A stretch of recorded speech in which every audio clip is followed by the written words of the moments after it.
Une fuite minuscule sur le Nigeria a suffi à tout enflammer. Quelques lignes dans le New York Times décrivent trois interventions possibles des États-Unis, toutes au nom de la protection des civils. Mais pour les Nigérians, et pour Ibrahim Traoré, protéger signifie quoi vraiment? Le prochain chapitre de l'Afrique se joue ici.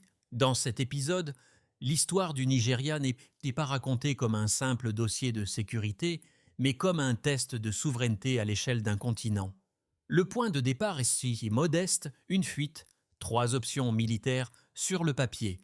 Mais derrière se cache une question immense. Qui a le droit de définir ce que signifie protéger pour plus de 200 millions de personnes?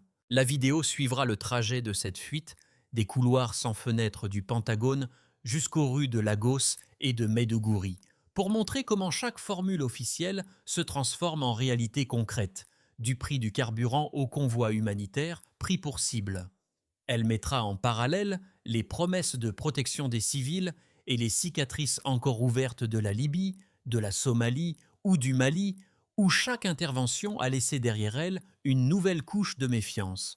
À la fin, le public aura assez d'éléments pour se demander si une opération lointaine peut vraiment apporter la stabilité sans renier, morceau par morceau, la souveraineté d'un pays. Dans les heures qui ont suivi la fuite, tout s'est accéléré. En quelques jours, un simple paragraphe a déplacé le centre de gravité sécuritaire de l'Afrique vers le nord du Nigeria. Pour une nation de plus de 200 millions d'habitants, voir son avenir résumé en trois options militaires a été le premier choc chiffrable de cette crise. Dans le nord, les cartes et les acronymes se traduisent déjà en vies perdues. À Maiduguri, plus de 20 civils viennent d'être tués dans l'attaque d'un convoi, un épisode aussitôt transformé par Africom en argument pour une intervention limitée. Ce glissement de la tragédie locale au prétexte stratégique est au cœur du malaise qui traverse le pays. En parallèle, Washington lit la même réalité avec un autre filtre, la perte de la base au Niger en 2023, la progression des groupes armés dans la bande sahélienne et l'importance du golfe de Guinée pour l'énergie mondiale font du Nigeria une pièce manquante dans la grille d'analyse du Pentagone. Les scénarios, lourds, moyens, légers, ne sont pas seulement des réponses à la violence. Ils sont aussi des façons de redessiner les couloirs d'influence, du Djibouti à l'Atlantique. C'est ce décalage entre l'urgence vécue sur le terrain et la logique d'équation géopolitique qui rejoint les mises en garde portées par des voix comme celle d'Ibrahim Traoré. Lorsqu'il rappelait que la dignité de l'Afrique conditionne l'équilibre global, il visait précisément ces moments où la sécurité d'un pays est calculée d'abord en couloir maritime, en route du pétrole et en orbite de drones, bien avant d'être pensée en maison reconstruite ou en marché rouvert après chaque attaque. Pour comprendre ce que signifient ces plans d'intervention, il faut quitter les cartes et descendre sur les quais, les routes et les salons éclairés au néon. À Port Harcourt, Joseph, ingénieur maritime de 35 ans, regarde passer les tankers sous la pluie. Il se souvient de 2011, quand la campagne en Libye a fait flamber les prix, geler les contrats et renvoyer des milliers de travailleurs nigérians chez eux. Pour lui, chaque rumeur d'escadre américaine dans le golfe de Guinée n'est pas une abstraction stratégique, mais le signe que les prix montent et que la paix disparaît. Plus au nord, à Maiduguri, Halima garde dans sa poche 2 photos de ses fils, tués lors d'une frappe de drone mal identifiée. Là où les communiqués officiels parlent master d'erreurs regrettables, elle voit une faute étrangère payée en sang local. Quand elle entend à la radio que d'autres drones pourraient bientôt tourner au-dessus de son état, elle coupe le poste. Personne, pense-t-elle, ne protège les habitants des protecteurs eux-mêmes. À Abuja, dans un café, un officier nigérian à la retraite feuillette un vieux carnet de notes. Il a déjà travaillé avec des conseillers américains au Mali.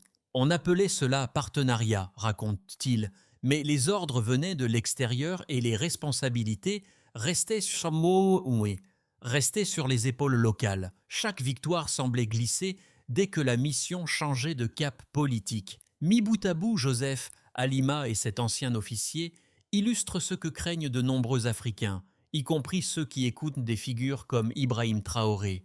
que l'histoire de leur pays soit réécrite une nouvelle fois à partir des besoins, des peurs et des calculs d'autres capitales. Le vrai enjeu pour eux est simple, ne plus subir l'histoire. Tout commence avec une fuite, un soir, dans les colonnes du New York Times, quelques lignes sèches qui évoquent des options militaires pour le nord du Nigeria. En quelques heures, les rédactions reprennent l'information, les plateaux télé parlent de théâtre bonhomé, Giuseppe, de théâtre d'opération, et un pays entier découvre qu'il est redevenu un dossier stratégique sur la table du Pentagone. Dans une salle de conférence sans fenêtre à Washington, des images satellites rougeoyantes du nord nigérian défilent sur un mur. 3 plans sont sur la table. Une option lourde avec groupe aéronaval, une option moyenne centrée sur les drones, une option légère faite de conseillers et de partage de renseignements. Chaque document répète la même phrase d'ouverture: les forces américaines assumeront le commandement opérationnel. Au même moment, à Abuja, le gouvernement tente de marcher sur une ligne de crête. Officiellement, il salue la coopération technique avec les États-Unis. Officieusement, il rejette toute idée de troupes étrangères au sol. Le porte-parole de la présidence martèle que la souveraineté nigériane n'est pas négociable, tandis que des rumeurs circulent déjà sur des rencontres discrètes entre officiers nigérians et représentants d'Africon. Puis viennent les premiers signes visibles. Une task force navale américaine commence à se déplacer vers l'ouest depuis la Méditerranée, officiellement pour des exercices de routine. Les réseaux sociaux s'emplissent de cartes, de photos granuleuses de porte-avions, de mots dièses comparant l'instant présent à une seconde conférence de Berlin. Dans les rues de Lagos, les radios lisent des extraits de la fuite, les chauffeurs routiers et les anciens soldats appellent pour dire leur peur ou leur espoir. Très vite, la rue prend le relais. Pas de bottes étrangères, pas de nouveaux maîtres, proclament les pancartes devant l'Assemblée nationale à Abuja. Le slogan No more soldiers from the sea traverse le pays tandis que les forces de l'ordre tirent des gaz lacrymogènes sous une pluie fine. Entre ceux qui réclament l'aide américaine contre les groupes armés et ceux qui voient dans cette aide une colonisation déguisée, la fracture ne suit plus les lignes partisanes mais celles de la mémoire. En arrière-plan, les avertissements d'Ibrahim Traoré trouvent un nouvel écho sur le continent. Il ne s'agit plus seulement de savoir si une intervention peut écraser des milices, mais de savoir qui dessinera les lignes de force de l'Afrique pour la décennie qui vient. Lorsqu'on parle d'intervention limitée ou de frappe de précision, les chiffres ramènent brutalement la discussion sur Terre. Pendant des années, les campagnes dites ciblées en Afrique de l'Est et dans la Corne de l'Afrique ont été présentées comme des modèles de technologie maîtrisée. Pourtant, des organisations de défense des droits humains estiment qu'en Somalie, ces opérations ont déjà provoqué plus de 11 000 morts civiles depuis 2019. Ce bilan rappelle une chose simple: même quand la doctrine insiste sur la précision, l'erreur ne se mesure pas seulement en pourcentage, mais en familles brisées. Au Nigeria même, la tragédie est déjà inscrite dans les faits récents. À Maiduguri, plus de 20 civils ont été tués lors de l'attaque d'un convoi par des militants, un épisode aussitôt intégré dans les rapports d'Africom pour justifier une intervention limitée. Ce même événement, vu d'Abuja ou de Washington, devient un argument stratégique. Vu des villages concernés, il reste un deuil collectif que les chiffres ne suffisent pas à contenir. Ici, la donnée brute montre surtout à quel point chaque décision extérieure s'appuie sur des vies locales déjà fragilisées. Une autre série de chiffres éclaire la dimension économique de ce bras de fer. Dans un rapport interne, un projet d'initiative énergétique américaine prévoit d'augmenter de 40% l'extraction dans le golfe de Guinée au cours de la prochaine décennie. Cette projection ne prouve pas que l'intervention militaire serait uniquement motivée par le pétrole, mais elle souligne que les couloirs de sécurité envisagés se superposent aux couloirs énergétiques. Quand les routes maritimes, les bases navales et les zones d'extraction se recoupent en Belastille, La frontière entre protection des civils et protection des flux devient de plus en plus floue. Pour des observateurs africains, dont certains citent souvent les mises en garde d'Ibrahim Traoré, ces chiffres ne sont pas abstraits. Ils traduisent à la nièce, c'est la manière dont la sécurité d'un pays peut être recalculée autour de trois variables: terrorisme, énergie, projection de puissance, sans que la population ne soit réellement invitée à définir ce que signifie sa propre sécurité. Pour comprendre le débat, il faut écouter les deux camps. Le premier avance que sans appui extérieur, le Nigeria risque de sombrer sous le poids cumulé des groupes armés, de la corruption et de la fatigue institutionnelle. Les partisans de cette thèse rappellent que depuis 10 ans, plus de 35 000 morts sont attribués au terrorisme et aux violences dans le Nord. Pour eux, un partenariat militaire renforcé, fût-il sous commandement américain, apporterait discipline, technologie et logistique. Trois choses dont l'armée nigériane manque cruellement. La dissuasion par la puissance deviendrait alors un moindre mal face à un effondrement régional.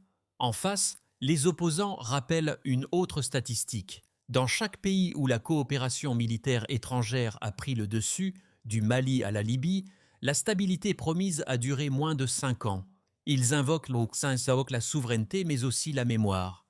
Chaque débarquement étranger a laissé une cicatrice politique plus profonde que le problème qu'il prétendait résoudre.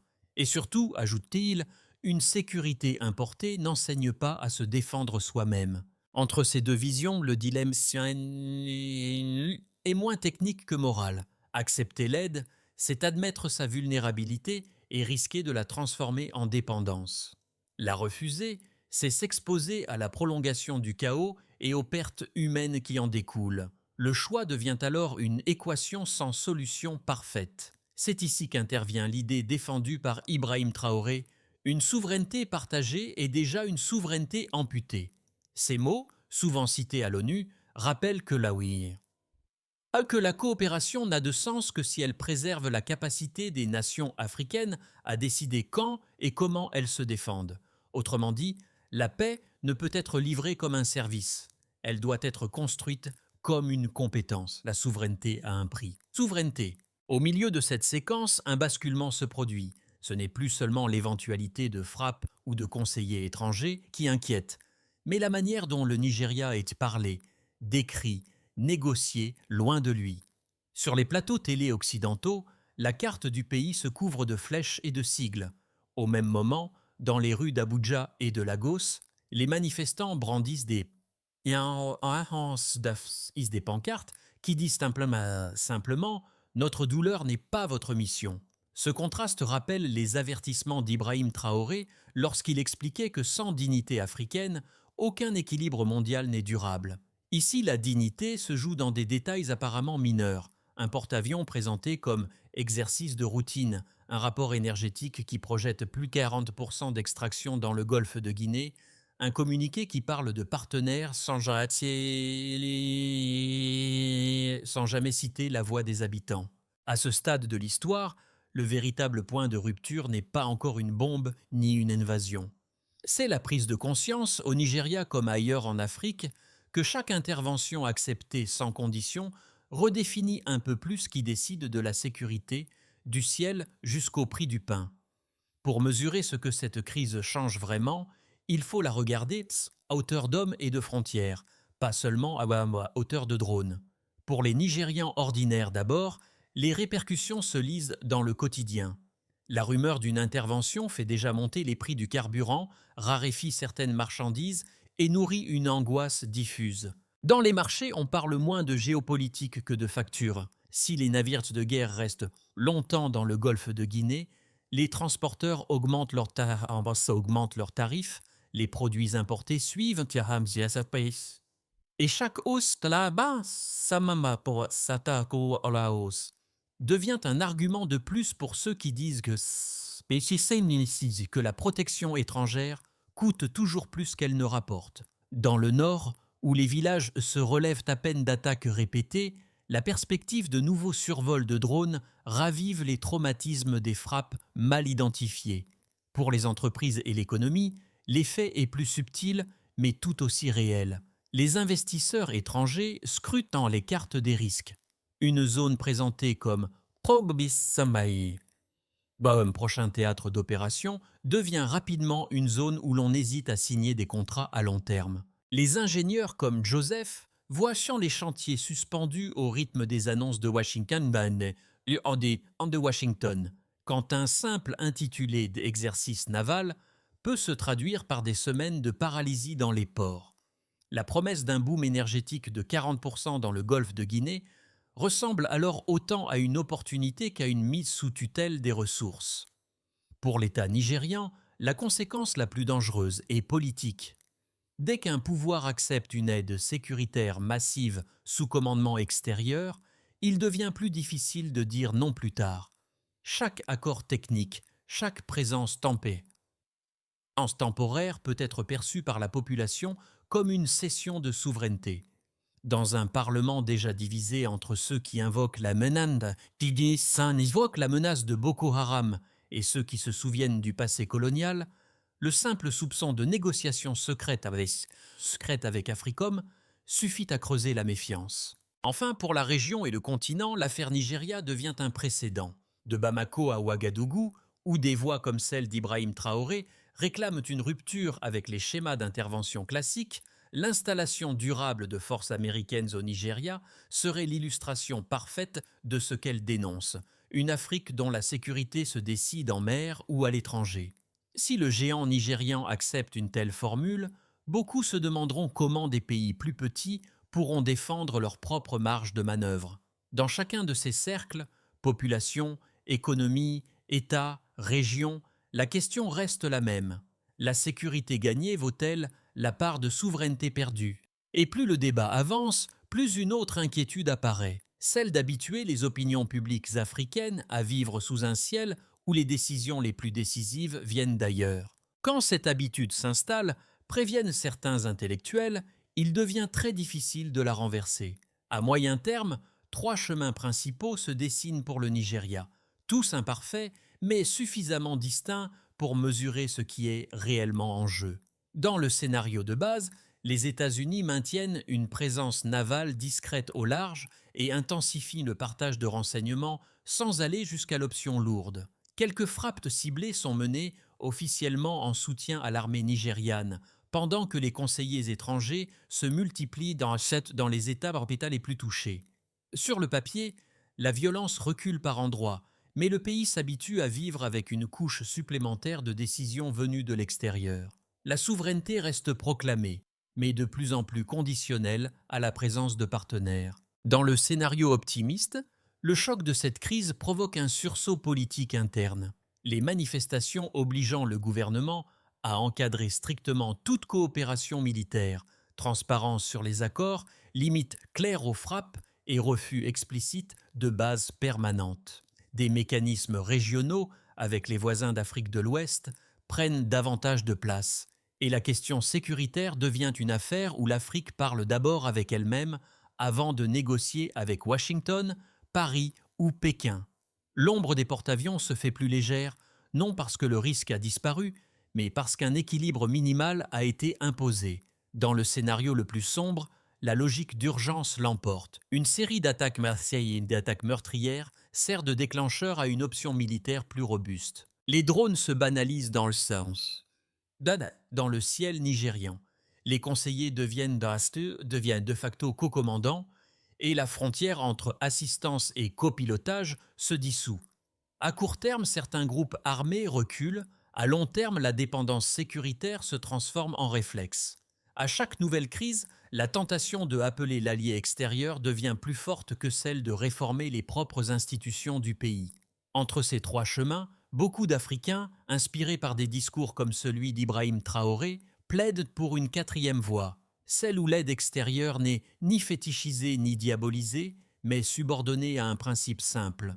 Aucune solution ne doit rendre un pays moins capable de décider seul la prochaine fois. Pour beaucoup de spectateurs, l'histoire du Nigeria ressemble d'abord à un récit lointain, fait de cartes, de communiqués et de mots que l'on entend souvent depuis d'autres continents.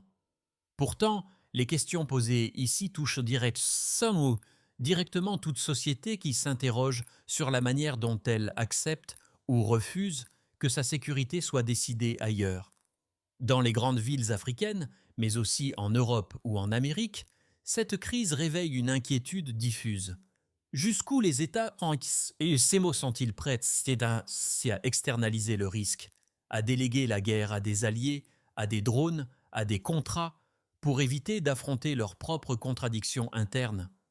Les mêmes images, porte-avions dans le Golfe, drones dans le ciel, conférences de presse rassurantes, ont déjà été vues en Irak, en Libye, en Afghanistan. En suivant les voies de Joseph, de Halima, de l'officier à la retraite, le récit invite chacun à se demander quel rôle il attribue, souvent sans s'en rendre compte, aux grandes puissances dans la définition de ce qui est acceptable au nom de la sécurité.